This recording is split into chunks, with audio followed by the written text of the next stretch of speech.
党台北市长的参选人蒋万安日前来提出着要甲中正纪念堂改做台湾建设纪念馆的构想。民进党这边强力争取要来参选着台北市长的林佳龙，再去到中正纪念堂看展览。林佳龙讲，伊是学运的世代，希望会当甲蒋家的后代坐落来讲，诚实来面对历史。一家也好。争取参选台北市长林佳龙，会再来到中正纪念堂看展览，主题是自由的灵魂对独裁者台湾言论自由之路。中正纪念堂纪念的是前总统蒋中正。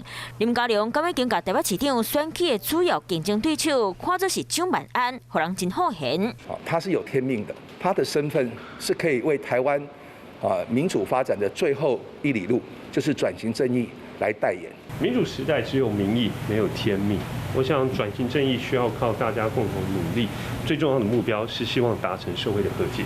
林佳龙肯定4月时，蒋万安讲要甲中正纪念堂改做是台湾建设纪念馆，不过嘛讲无你会拄到反对声音，总无做，会感觉真可惜。我本身是野百合学运世代的代表，那他是蒋家后代的代表，那我也想邀请他坐下来谈。